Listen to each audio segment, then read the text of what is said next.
Hello students, कैसे हैं आप सभी विद्यार्थियों का धर्मेंद्र गर्ग इंग्लिश क्लासेस में हार्दिक स्वागत है। आज की इस वीडियो में मैं आपको 12th क्लास इंग्लिश कंपलसरी के लिए प्रेस्क्राइब्ड रेनबो टेक्स्ट बुक में दी गई चौथे नंबर की कविता द 7 एजेस के बारे में बताऊंगा। साथ ही कठिन शब्दों के अर्थ एवं अंत में बोर्ड परीक्षा में पूछे जाने वाले इंपॉर्टेंट जो क्वेश्चंस हैं उनको उत्तर सहित समझाऊंगा। यदि आपको ये वीडियो अच्छा लगे तो मेरे चैनल को लाइक और सब्सक्राइब करें। डियर स्टूडेंट्स, 7 एजेस का हिंदी में अर्थ होता है 7 अवस्थाएं, और ये कविता अंग्रेजी के मशहूर कवि व नाटककार विलियम शेक्सपियर द्वारा लिखी गई है। तो चलिए सबसे पहले इस कविता का पठन यानी रेसिटेशन करते हैं। All the world is a stage and all the man and woman merely players. They have their exits and their entrances, and one man in his time plays many parts, his acts being 7 ages. At first the infant, mewling and pucking in the nurse's arms, then the whining schoolboy with his satchel and shining morning face, creeping like snail, unwilling to school, and then the lover.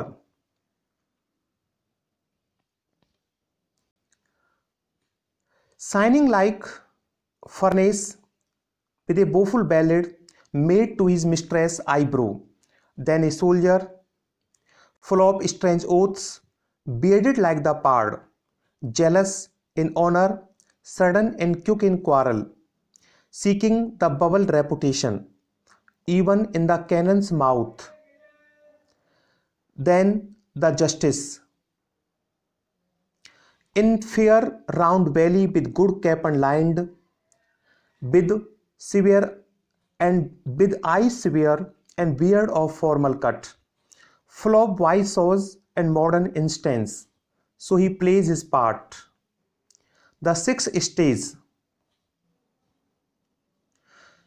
shifts into lean and slippered pantaloons, with spectacles on nose and pouch on side, his youthful hose bell-shaped a world to bide, for his shrunk sank, and his big manly voice turning again toward childish treble pipes,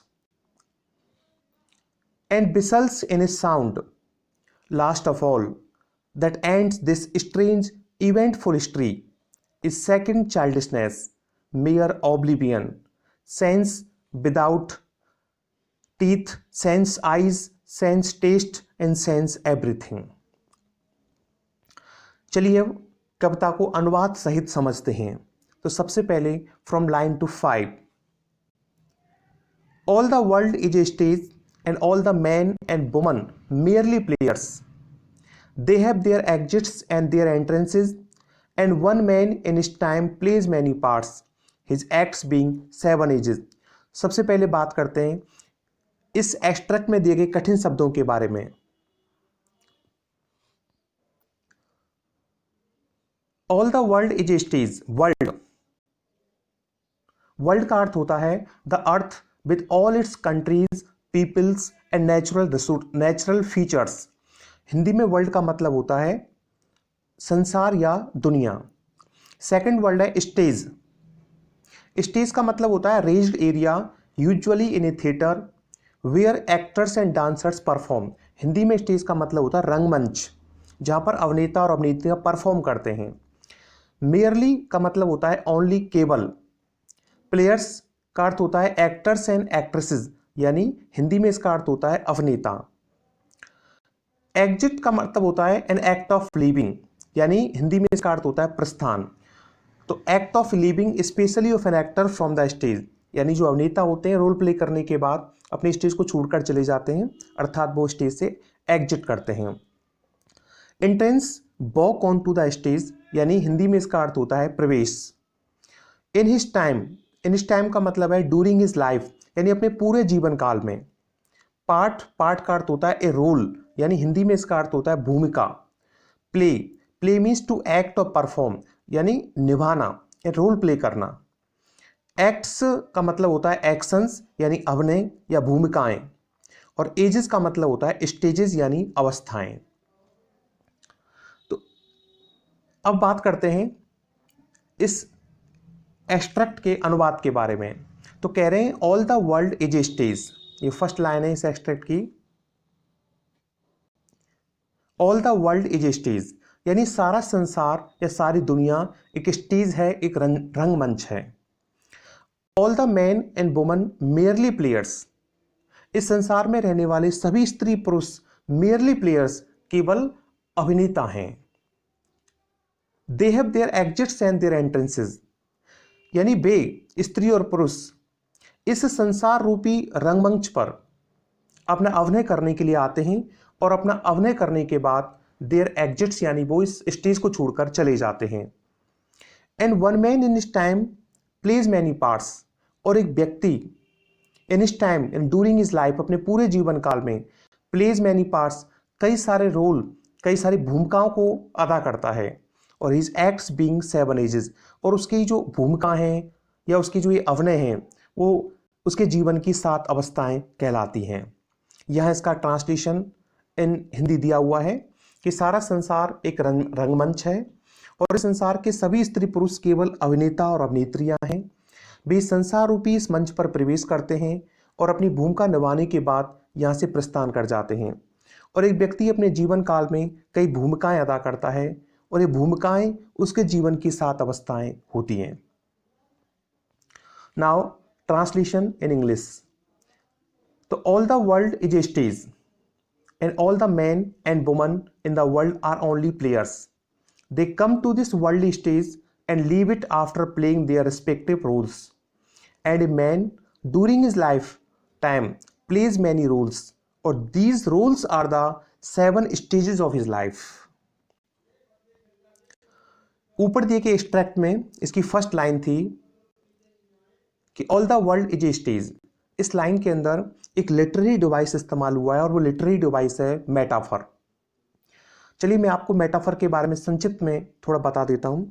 metaphor एक ऐसी literary device है जिसमें 2 objects are compared without using like or as. इसमें 2 objects की आपस में तुलना की जाती है लेकिन लाइक और एज वर्ड का इस्तेमाल नहीं होता। तो all the world is stage में वर्ल्ड, इस दुनिया की तुलना एक स्टेज, एक रंगमंच से की गई है, लेकिन इसमें सिंपली जो है वो इम्प्लाइड है, कंपैरिजन को इम्प्लाइड किया गया, छुपा हुआ है, लाइक और एज वर्ड का इस्तेमाल नहीं हुआ। इसलिए all the world is stage में जो लिटरेरी डिवाइस इस्तेमाल हुई है वह है मेटाफर। चलिए बात करते हैं from line 6 to 10। Eight first the infant, तो विलियम शेक्सपियर ने 7 अवस्थाओं की बात की है। एक व्यक्ति अपने जीवन काल में 7 अवस्थाओं से गुजरता है। तो सबसे पहले वो 7 अवस्था, तो सबसे पहले at first the infant, mewling and puking in the nurse arms, then the whining school boy with his satchel and shining morning face, creeping like snail or unwilling to school. तो सबसे पहले बात करते हैं इस एक्सट्रैक्ट में दिए गए कठिन शब्दों के बारे में।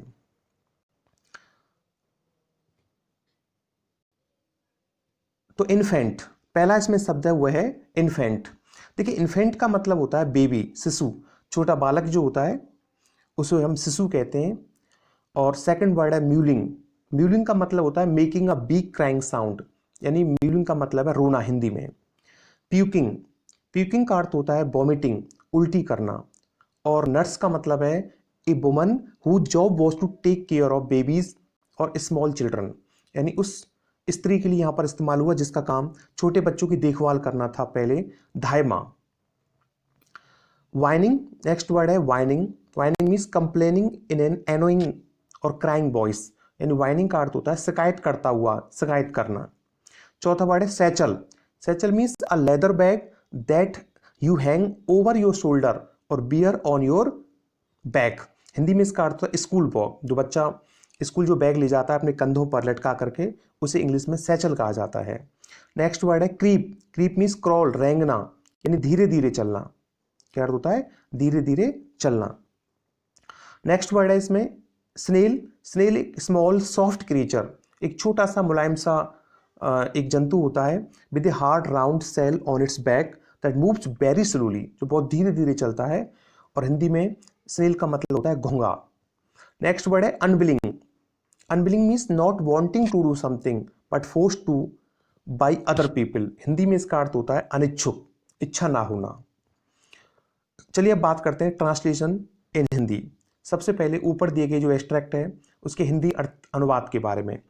तो देखिए कह रहे हैं एट फर्स्ट द इन्फेंट, यानी पहली अवस्था जो व्यक्ति की होती है वो होती है, पहली अवस्था में व्यक्ति होता है इन्फेंट, और पहली अवस्था होती है इन्फेंसी यानी शिशु अवस्था। इस शिशु अवस्था में mewling and puking in the nurse arms, यानी शिशु अवस्था की फीचर्स क्या होती हैं? इस अवस्था में बच्चा जो होता है म्यूलिंग यानी वो रोता है, और puking in the nurse arms, और अपनी धाय माँ जो उसका लालन पालन करती है उसकी भुजाओं में प्यूकिंग यानी वॉमिटिंग करना यानी उल्टियाँ करता है, puking in the nurse arms. तो ये इन्फेंट की दो फीचर्स यहाँ दे रखी हैं। नेक्स्ट सेकंड जो अवस्था है व्यक्ति की वो है then the whining school boy. Second जो फीचर्स इसमें बताई गई है वो बताया गई है स्कूल बॉय, कि स्कूल जाने वाले लड़के की अवस्था। लेकिन वो स्कूल जाने वाला लड़का कैसा होता है? वाइनिंग यानी कंप्लेनिंग, शिकायत करता हुआ, नाराज होता हुआ स्कूल जाता है। और with his satchel and shining morning face, यानी अपने कंधों पर अपना बैग लटका करके सुबह सुबह अपने चेहरे को लगभग चमकाते हुए क्रीपिंग लाइक स्नेल, यानी वो स्नेल एक घोंगे की तरह, जैसे इमेज में आप सामने देख पा रहे हैं, एक इमेज, एक घोंगे की इमेज दी हुई है जो बहुत धीरे चलता है, तो क्रीपिंग लाइक स्नेल, तो वह धीरे धीरे स्नेल की तरह चलता है स्कूल के लिए। और अनविलिंग टू स्कूल, अनविलिंग माने अनिच्छुक, और वो स्कूल जाने के लिए बिल्कुल भी इच्छुक नहीं होता। तो यहां पर हमने इन 4 लाइनों का हिंदी में अनुवाद स्पष्ट किया। यह ट्रांसलेशन इन हिंदी दिया हुआ है कि सबसे पहले शिशु होता है, अर्थात पहली अवस्था शैशव अवस्था होती है। इस अवस्था में वो अपनी धाय माँ की भुजाओं में रोता है, उल्टियाँ करता है। और इसके बाद दूसरी जो अवस्था शुरू होती है वह शिकायत व आनाकानी करते हुए स्कूल जाने वाले लड़के की। तो वह स्कूल बैग, वह सुबह सुबह चेहरा चमकते हुए चेहरे के साथ एक घोंगे की तरह धीमी गति से स्कूल की ओर अनिच्छा से जाता है। तो ये एक दूसरी अवस्था और उसकी फीचर्स यहाँ पर दी हुई हैं। तो बात करते हैं ट्रांसलेशन इन इंग्लिश। तो इन द फर्स्ट स्टेज में तो क्या था? A man is in infant, the first stage is of infancy. In this stage he mewls and pukes in the nurse arms. अब बात करते हैं सेकंड स्टेज के बारे में। तो the second stage is of whining school boy, और he with his satchel and shining morning face creeps to school unwilling like a snail. यहां पर एक लाइन, इस एक्सट्रैक्ट में एक लाइन थी क्रीपिंग लाइक अ स्नेल। तो इसमें जो लिटरेरी डिवाइस इस्तेमाल हुआ है वो इस्तेमाल हुआ है सिमिली। अब सिमिली क्या होती है संक्षिप्त में चलिए मैं आपको बताता हूं। Simile is a device in which two objects are compared like using like or as word. Simile एक ऐसी डिवाइस होती है जिसमें दो ऑब्जेक्ट्स का कंपैरिजन किया जाता है, लेकिन लाइक या फिर एज वर्ड का इस्तेमाल करके। तो इसमें क्रीपिंग लाइक स्नेल के अंदर बच्चे का धीरे धीरे स्कूल जाना कंपेयर हुआ है, यानी बच्चे का जो स्लो मूवमेंट है स्कूल के लिए वो कंपेयर हुआ है with the slow movement of snail, उस घोंगे के बहुत धीमे मूवमेंट के साथ में। तो इसमें सिमिली डिवाइस इस्तेमाल हुई है। अब बात करते हैं हम lines from 11 to 17। Then the lover, then the lover, ये व्यक्ति के जीवन की तीसरी स्टेज है lover. Sighing like furnace with a woeful ballad made to his mistress eyebrow, और then a soldier, ये उसके जीवन की चौथी अवस्था है व्यक्ति के जीवन की। then a soldier full of strange oaths, bearded like the pard, jealous in honor, sudden in quick in quarrel, seeking the bubble reputation even the cannon's mouth। तो सबसे पहले बात करते हैं इस एक्सट्रैक्ट में दिए गए कठिन शब्दों के बारे में। Word meanings lover, lover a person who love someone, प्रेमी। साई टू टेक, लेना, and then let out a long deep breath that can be heard, यानी आहें भरना। साई का अर्थ होता है आहें भरना, हिंदी में यहां उसका अर्थ दिया हुआ है। नेक्स्ट वर्ड है फर्नेस। फर्नेस मतलब हिंदी में फर्नेस का जो अर्थ होता है, फर्नेस का अर्थ होता है वो होता है भट्टी। फर्नेस का मतलब भट्टी जो गरम गरम लपटें बाहर निकालती है, फर्नेस। नेक्स्ट वर्ड है बोफुल। बोफुल का अर्थ होता है वेरी सैड, बहुत उदास। और नेक्स्ट वर्ड है बैलेड। बैलेड एक पोइम या एक गाना अबाउट लव, जो प्रेम के बारे में होता है। और नेक्स्ट वर्ड है इसमें मिस्ट्रेस। मिस्ट्रेस का मतलब होता है प्रेम का, हिंदी में इसका अर्थ है प्रेम का। और आईब्रो का मतलब होता है भौहें। आईब्रो मीन्स भौहें। नेक्स्ट वर्ड है सोल्जर। सोल्जर हिंदी में सोल्जर का अर्थ होता है सिपाही या सैनिक। नेक्स्ट वर्ड है स्ट्रेंज। स्ट्रेंज का मतलब होता है अनयूजुअल और सरप्राइजिंग, यानी अजीब। स्ट्रेंज का मतलब होता है हिंदी में अजीब। नेक्स्ट वर्ड है ओथ। ओथ का मतलब होता है, हिंदी में दे रखा है कसम या शपथ। जो व्यक्ति कसम खाता है, शपथ लेता है, उसे ओथ कहते हैं। नेक्स्ट वर्ड है बियर्डेड। बियर्डेड का मतलब दाढ़ी में जो बाल आ जाते हैं दाढ़ी सहित, वो कहलाता है बियर्डेड। Next word पार्ड। यहाँ पर पार्ड सब तेंदुए के लिए इस्तेमाल हुआ है, लेपर्ड के लिए। नेक्स्ट वर्ड है जेलस। जेलस का मतलब होता है एनवियस, ईर्ष्यालु। नेक्स्ट वर्ड ऑनर है। और ऑनर का जो अर्थ होता है, ऑनर है, और ऑनर का जो अर्थ होता है वो होता है सम्मान, यानी great respect and admiration. Honour का मतलब होता है सम्मान। नेक्स्ट वर्ड है सडन एंड क्विक, यानी ऑलवेज रेडी। हिंदी में इसका अर्थ होता है तत्पर, तैयार, यानी जो हमेशा तैयार रहता है। और नेक्स्ट वर्ड है इसके अंदर क्वारल। क्वारल मीन्स हिंदी में इसका अर्थ हुआ झगड़ा, एन एंग्री आर्गुमेंट और डिसएग्रीमेंट बिटवीन पीपल, झगड़ा। नेक्स्ट वर्ड है सीक। सीक मीन्स प्राप्त करना, ट्राई टू ऑब्टेन और अचीव समथिंग। नेक्स्ट वर्ड है इसमें बबल। बबल मीन्स बुबले के समान, बुलबुले के समान, जो अस्थाई होता है उसे बबल कहते हैं। नेक्स्ट वर्ड है रेपुटेशन। और रेपुटेशन का हिंदी में अर्थ है प्रतिष्ठा। और नेक्स्ट वर्ड है कैनन। और कैनन का मतलब होता है an old type of large heavy gun usually on wheels that fires solid metal or stone balls. Hindi में इसका अर्थ होता है कैनन का तोप, एक तरह से। चलिए बात करते हैं ऊपर दिए गए एक्सट्रैक्ट के अनुवाद के बारे में। देखिए देन द लवर, व्यक्ति के जीवन की जो तीसरी अवस्था है वो यहाँ पर बताई गई है लवर। लवर की फीचर्स क्या होती हैं इस अवस्था की, तो कह रहे हैं साइंग लाइक फर्नेस, मतलब भट्टी की तरह। वो व्यक्ति, साई कहते हैं आहें भरना, भट्टी की तरह आह भरता है वो। कैसे आहें भरता है? भट्टी की तरह। और with a woeful ballad made to his mistress eyebrow, और क्या करता है, और एक बोफुल माने सैड, उदास, और बैलेड माने गीत, और एक दुख भरा गीत लिखता है अपनी मिस्ट्रेस यानी प्रेमिका की आईब्रोज की प्रशंसा में। और चौथी जो अवस्था होती है, चौथी जो स्टेज होती है व्यक्ति के जीवन की, वो होती है सोल्जर, एक सैनिक की अवस्था। सैनिक की फीचर्स क्या होती हैं? फ्लॉप स्ट्रेंज ओथ्स, अजीब अजीब कस्मों से भरपूर होता है। वेडेड लाइक द पार्ड, तेंदुए की तरह दाढ़ी से युक्त होता है। जेलस एंड ऑनर, मतलब सम्मान से ईर्ष्या करता है। सडन क्विक इन क्वारल, झगड़ा मोल लेने के लिए तैयार रहता है। सीकिंग द बबल रेपुटेशन, और अस्थाई जो रेपुटेशन, यानी बुलबुली के समान अस्थाई जो प्रतिष्ठा होती है वो उसको सीख यानी प्राप्त करना चाहता है। Even in the cannon's mouth, even तोप के मुंह में जाकर भी, अपने जीवन का बलिदान करके भी अगर उसे वो प्रतिष्ठा मिलती है तो भी वो उस प्रतिष्ठा को पाना चाहता है।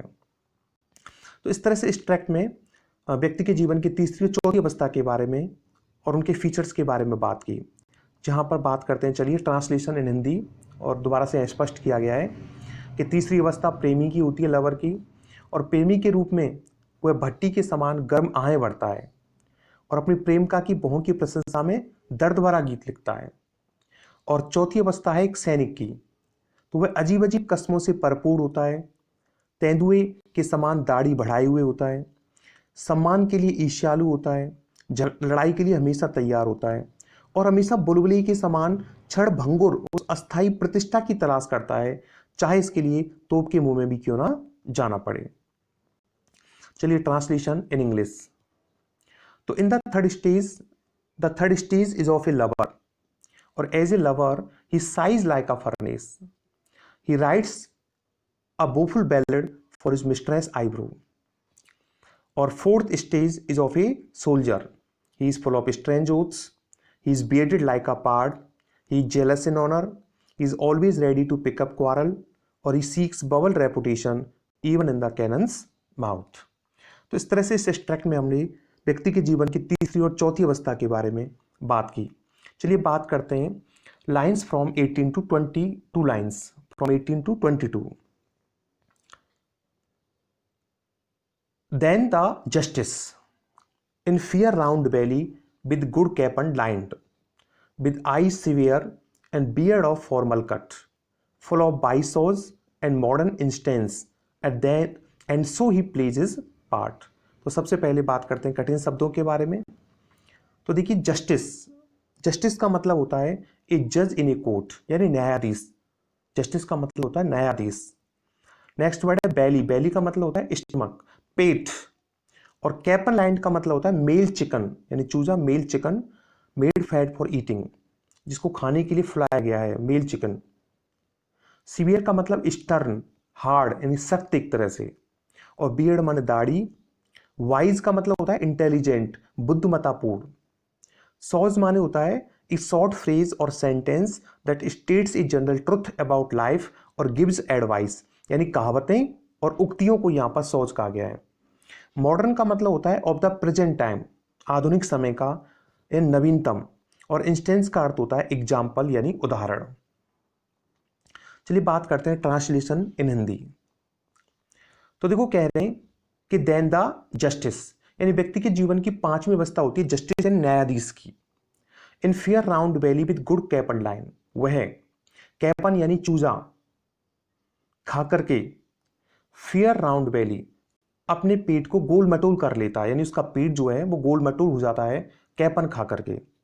विद आई सिवियर, आंखें सख्त होती हैं उसकी। और बियर्ड ऑफ फॉर्मल कट, और एक औपचारिक तरीके की, औपचारिक प्रकार की जो दाढ़ी है वो रखता है। Full of wise saws and modern instances, वह वाइसोज मतलब बुद्धिमत्तापूर्ण कहावतें से भरपूर होता है। मॉडर्न इंस्टेंस आधुनिक एग्जाम्पल, तो वह आधुनिक एग्जाम्पल और बुद्धिमत्तापूर्ण कहावतों से भरपूर होता है। सो ही प्लेज, और इस तरीके से वो अपनी इस पांचवी अवस्था या इस अपने रूल को निभाता है। इसकी चलिए बात करते हैं ट्रांसलेशन इन हिंदी के बारे में। तो पांचवी अवस्था है एक न्यायाधीश की। उसका पेट जो है वो नर चूजों का मांस खाकर गोल मटोल हो जाता है। उसकी आंखें सख्त और दाढ़ी औपचारिक आकार प्रकार की होती है। वो बुद्धिमत्तापूर्ण कहावतों और नवीनतम उदाहरणों से भरा होता है, और इस तरीके से वो अपनी भूमिका निभाता है। चलिए translation in English. The fifth stage is of a justice. He has fair round belly as he eats capon lined. He has severe eyes. He has beard of formal cut, और he is full of wise saws and modern instance। तो इस तरीके से इस tract में हमने बात की व्यक्ति के जीवन की फिफ्थ स्टेज के बारे में और उसकी फीचर्स के बारे में। चलिए बात करते हैं लाइंस फ्रॉम 23 to 29। तो the sixth stage shifts into lean and slippered pantaloons, with spectacles on nose and pouch on side. His youthful hose, bell-shaped, a world too wide for his shrunk shank, and his big manly voice turning again toward childish treble pipes and whistles in his sound। चलिए बात करते हैं इस track में दिए गए कठिन शब्दों के बारे में, वर्ड मीनिंग्स के बारे में। तो सबसे पहले है शिफ्ट। शिफ्ट का मतलब होता है move from one position to another, यानी स्थानांतरित करना या स्थानांतरित होना। लीन का मतलब होता है थिन, दुबला पतला।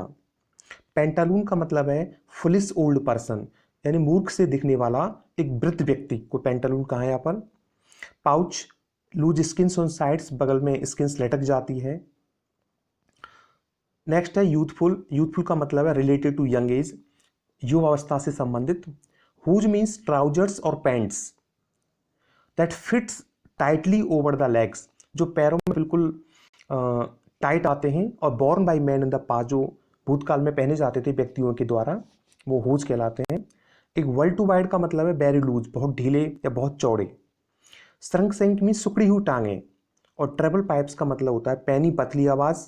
और बिसल्स का मतलब होता है सीटियाँ। चलिए बात करते हैं इसके ट्रांसलेशन के बारे में। दो 6 स्टेज जो होती है, द 6 स्टेज शिफ्ट इनटू लीन और स्लीपर पेंटालून। देखो छठवीं जो अवस्था है, व्यक्ति को एक लीन दुबले पतले और पेंटालून्स का मतलब है एक एक एक बेवकूफ से दिखने वाले वृद्ध व्यक्ति में बदल देती है। ठीक है, द 6 स्टेज शिफ्ट इनटू लीन, मतलब छठवीं जो अवस्था है, जो वृद्ध अवस्था है, वो व्यक्ति को एक दुबले पतले और बेवकूफ से दिखने वाले एक अजीब से व्यक्ति में बदल देती है। विद स्पेक्टिकल्स और नोज, आंखों पर चश्मा व्यक्ति पहनना शुरू कर देता है। पाउच ऑन साइड, बगल की जो खाल है वो लटक जाती है।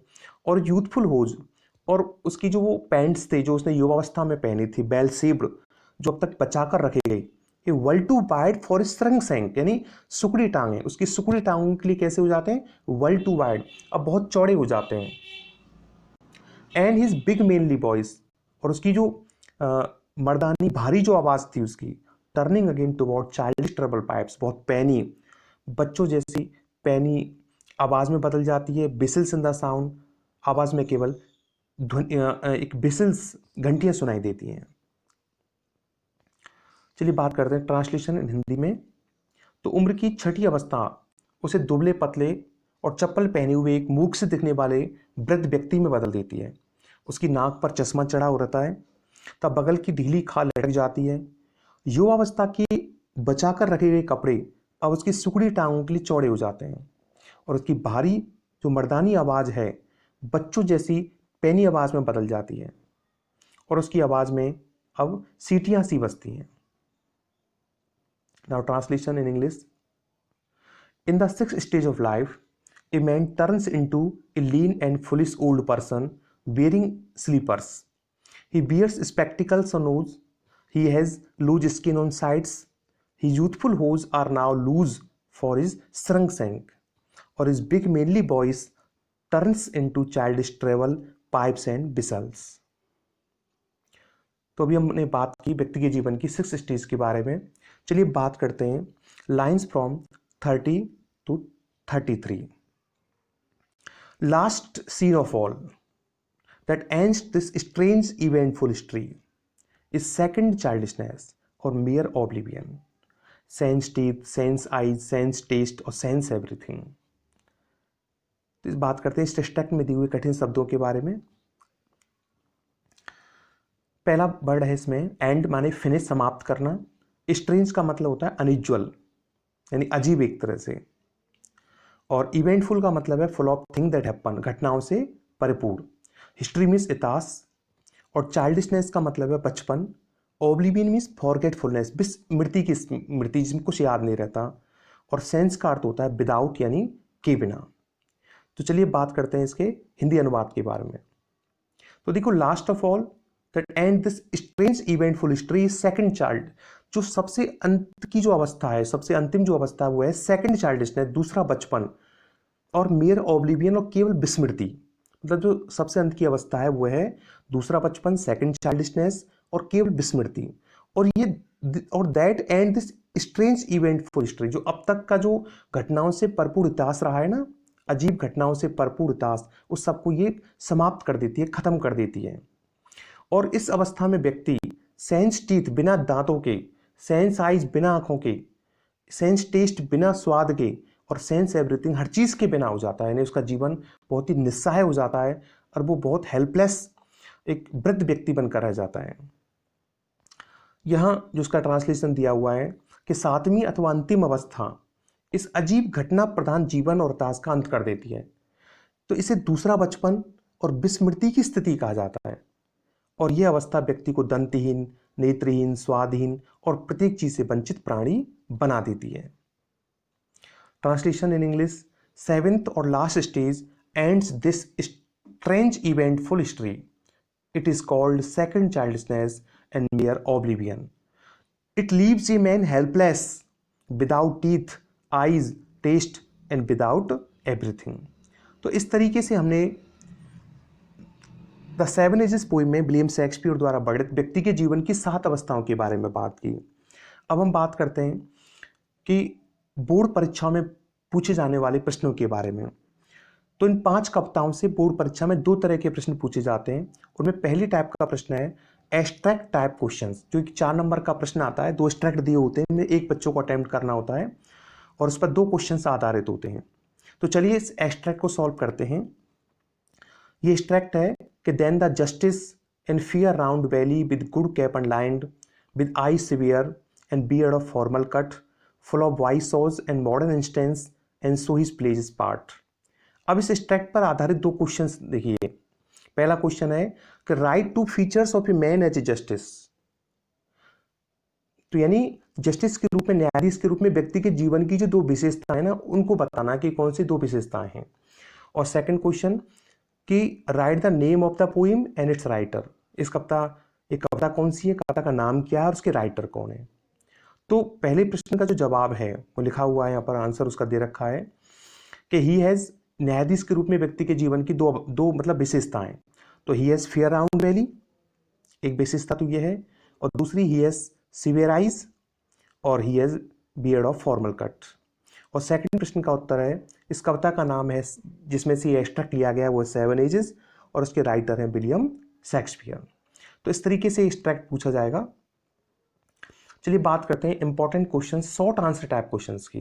बोर्ड परीक्षाओं में 4 शॉर्ट आंसर टाइप क्वेश्चंस भी पूछे जाते हैं और विद्यार्थियों को उन 4 में से कोई 3 प्रश्न अटेम्प्ट करने होते हैं जो 6 नंबर के होते हैं। ठीक है, तो चलिए पहला प्रश्न बात करते हैं कि who is compared with A leopard. आपने भी मेरे साथ इस कविता का अनुवाद को समझा और पढ़ा है, तो कृपया आप सोचने की कोशिश करिए और बताइए कि who is compared with leopard. इस कविता में लेपर्ड के साथ किसकी तुलना की गई है। तो नीचे इसके आंसर हम देख सकते हैं, ए सोल्जर, एक सिपाही, यानी एक सैनिक, एक सिपाही की तुलना एक लेपर्ड से की गई है। सेकंड इसमें जो प्रश्न है वो ये है कि what is the role of a nurse. एक नर्स जो होती है उसका क्या रोल होता है, ये सेकंड प्रश्न था, what is the role of a nurse. What is the role of a nurse, तो नर्स का रोल क्या होता है, what is the role of a nurse. तो ये हमने, तो इसके आंसर हम नीचे देख सकते हैं, बी में इसका आंसर लिखा हुआ है कि in the first stage a man जो होता है वो इन्फेंट का रोल प्ले करता है, एक्ट्स एन इन्फेंट, वो म्यूल्स करता है और प्यूक्स करता है इन द नर्स आर्म्स। तो दस the nurse looks after him. तो इस तरह से नर्स का रोल क्या है, तो नर्स का रोल है एक इन्फेंट की देखभाल करना। एक नर्स का रोल क्या है, एक छोटे बच्चे की देखभाल करना। इसमें तीसरा प्रश्न है who size like a furnace. Furnace की तरह कौन आए बढ़ता है। इसका आंसर है सी, ए लवर, एक तीसरी अवस्था में जो प्रेमी होता है वो एक भट्टी की तरह गर्म आए बढ़ता है। चौथा इसमें प्रश्न है कि at which stage does a man bear spectacles at his nose. कौन सी अवस्था में व्यक्ति नाक पर चश्मा पहनता है। तो इसका आंसर है D, at the 6th stage. 6वीं अवस्था में आकर के जब व्यक्ति वृद्ध हो जाता है तो अपने नाक पर चश्मा पहनता है। 5th जो प्रश्न है इसमें E, pick out similes from the poem. इस कविता में कौन कौन सी सिमली के जो एग्जाम्पल्स हैं वो दिए हुए हैं। तो ई के आंसर में हम नीचे देख पा रहे हैं, एक यहाँ दिया हुआ है क्रीपिंग लाइक स्नेल और बियर्डेड लाइक द पार्ड। इस तरह से 2-3 एग्जाम्पल्स सिमली के इस पोएम में दिए हुए थे। 6वां जो प्रश्न है वो ये है एफ, कि what does a man do in the 5th span of life. यानी जीवन की 5वीं अवस्था में व्यक्ति क्या करता है। 5वीं अवस्था में व्यक्ति की कौन सी फीचर्स होती हैं। तो 5वीं अवस्था जो होती है एक जस्टिस की अवस्था होती है, तो उसमें व्यक्ति की क्या फीचर्स होती हैं। तो देखिए F, the 5th stage is of a justice. Justice की अवस्था होती है न्यायाधीश की। तो he has fair round belly, he has severe eyes, he has beard of formal cut और he is full of wise saws and modern instances. अब बात करते हैं, लास्ट प्रश्न है इसका कि how does a man act in the 2nd stage of life. जीवन की दूसरी अवस्था में व्यक्ति कैसे एक्ट करता है। तो दूसरी अवस्था की क्या फीचर्स होती हैं। तो दूसरी अवस्था में व्यक्ति जो होता है एक बॉय का रोल प्ले करता है। यह इसका आंसर देख पा रहे हैं कि 2nd stage of a whining school boy, एक शिकायत करते हुए स्कूल जाने वाले लड़के की अवस्था है 2nd। और he with satchel and shining morning face, और वो सैचल के साथ चेहरा चमकाते हुए creeps to school like a snail, एक घोंगे की तरह अनिच्छा के साथ स्कूल जाता है। तो इस तरीके से हमने यहाँ पर कुछ इंपॉर्टेंट प्रश्न थे और उसके आंसर्स के बारे में हमने बात की। उम्मीद है ये पोइम आपको अच्छी तरह से समझ में आई हो और यदि पोइम आपको पसंद आई हो, आपको इसका जो कॉन्सेप्ट है वो आपके दिमाग में क्लियर हुआ हो, तो मेरे channel Dharmendra Garg English classes को सब्सक्राइब करें। Thank you for watching and listening.